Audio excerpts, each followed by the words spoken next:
talking to Erin Cummings from Detroit 187. Hello. Welcome. How are you? I'm great. How are you doing? Good. Tell us a little bit about what you know is coming for Abby when we come back. Well, a couple of things that we'll start to find out is a little bit more of her quirky sense of humor.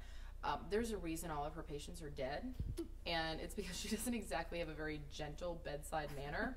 She's a little more snarky and sarcastic, but not ever in a malicious way, but just a little more dry. And I think that adds a little bit to the quirkiness of her character, which is really fun. We'll also find out that she is a hypochondriac, which is really interesting considering the fact that she is a medical examiner. Maybe that's why all of her patients are dead. I don't know. But I think as the show continues to progress, we'll get little snippets here and there and find out a little bit more about her. And hopefully, the way that her relationships with some of the detectives are developing. And the way that some of even the detectives are developing, you don't find out a lot about them yet. We may find more about them as we go on, so there's still kind of time for that. Is there a set of, you've gotten to interact with most of the cast, little pieces here and there. Is there someone that, when you're together on set, things just go wrong, or is it pretty consistently across the board? I think it's pretty consistent. I mean, I also, I feel like I have a pretty good relationship with everybody. We all have a good relationship with one another. We all get along, and as Natalie Martinez said one time, we could not be a more diverse cast as far as not just ethnicities, but also age ranges and backgrounds and where we're from. But we all have a very similar sense of humor. So when we're on set, we always have a fun time. I mean, first of all, anytime I'm on set with Sean and I are really good friends, and we're actually next door neighbors. We live in the same building, and I can knock on his wall, and he's right next door to me. So when we're on set, we always have such a good time, and we laugh and joke. And then Aisha and Natalie, we're foodie buddies, so we always go out to eat together. And there's really never anybody that everything goes wrong. It's really more of people where everything goes right. Excellent. So aside from being a part of the show, what is your favorite thing about watching the show or getting together and kind of watching an episode every week? The funny parts are the best for me. When we get together as a cast and somebody will give us, John Michael Hill has the best facial expressions, and we die laughing. Every time he'll kind of shoot a little look over at Fitch, we will be rolling on the couch laughing uproariously. Or when someone will make fun of Detective Mahjong, and Sean will kind of give that semi-hurt look like, oh my gosh.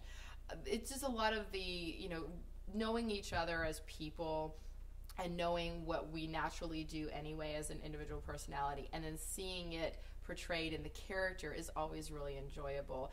And I think the humor of the show really is what makes it different. It's enjoyable for me to watch, and I think that's what's making America continue to tune in as well. And I feel like it's more human. That's exactly what I was going to say. It's very human, because I go through life and there's funny moments, and I have 100%. Minute where I cast a glance to someone. I think that it's very true to life.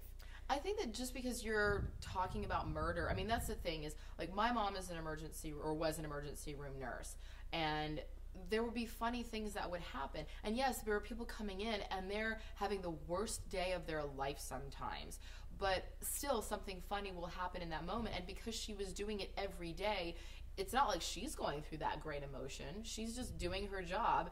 And so I think that with our story, anytime you're dealing with procedurals, it's the same thing. You're investigating a homicide. Well, you do that every day. So every day is not going to be very dark and gloomy and sad and terrible. Sometimes there's going to be funny things that happen. Why should people tune in to this show, Detroit 187? Well, people should tune in for a number of reasons. Not just because it's a good show, but on another level, more personal level for me, because I've grown to love Detroit and Michigan. Detroit is an amazing city. It's a city in America that has such a rich history and culture, and it's not a city that should be forgotten, and it's not a city that should be abandoned. And our show is injecting this economy with lots of money. It's creating tons of jobs for the people of this state. And I think if nothing else, even if you're not really a big procedural person, support Detroit, support Michigan. Give the show a chance and give it an opportunity to breathe and to find its legs, because at the end of the day, this is a show that's keeping people employed, and it's keeping the economy of Michigan alive, to a certain degree. And for that reason alone, I think it's important for people to continue to tune in. Excellent. Thank And you. it's a good show. Exactly. It's Very a good show. entertaining.